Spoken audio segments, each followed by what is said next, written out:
o'zimizni qo'ydan quloq uzuq ovada qo'z turibdi. Hada o'sha qanaqa Shunga olamiz.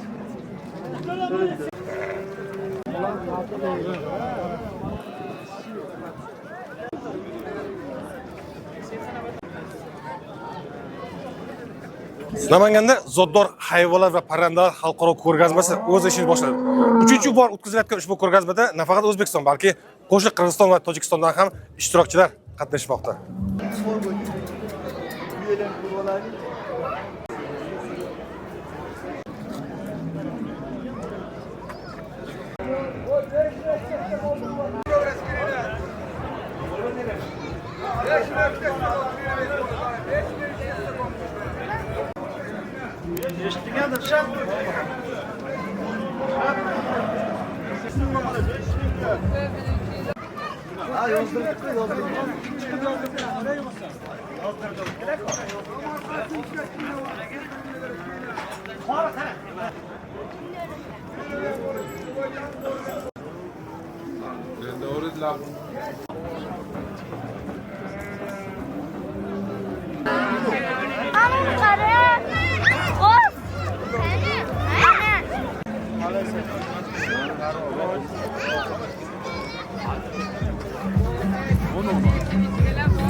Ushbu ko'rgazmani eng sari, eng zo'r qo'ylar mana shu yerda bo'lsa ajab emas va buni egasidan so'raymiz. Qanaqa qo'ylar, vazni qanaqa? Shu haqda o'zlari gapirib berishadi. Qo'ylarimiz vazni bunisi 200 kg keladi. Bu 180 kg, 190 kg qo'ylarimiz. Musobaqada yaxshi o'rinlarni olamiz deb olib chiqdi. Bularni bolalardan xudo xolasa hozir ko'paytirmoqdamiz. Nasliyonchilik yo'nalishida ham qo'ylarimiz bor. Qaysi qo'ylar bu yerda? Arashami, hisormi? Malus afg'on.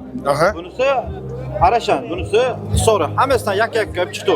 Aytishlaricha ushbu ko'rgazmadagi eng qimmat qo'y aynan mana shu ekan, Arashan qo'yi. Buni narxi $5000 beramiz. $5000.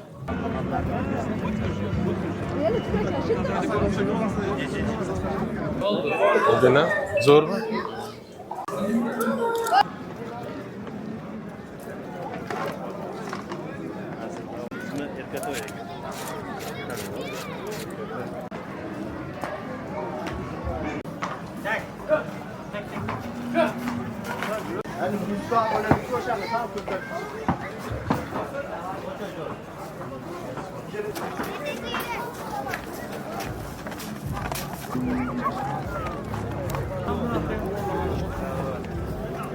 Sizcha bu qanaqa ot, narx qanaqa, zot qanaqa? Polshadan kelgan. $25000 ga. $25000 olingan. Hop.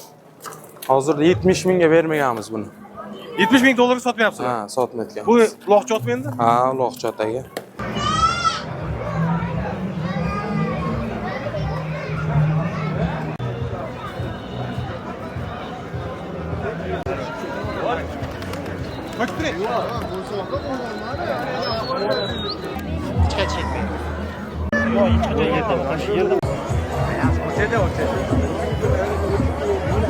Sen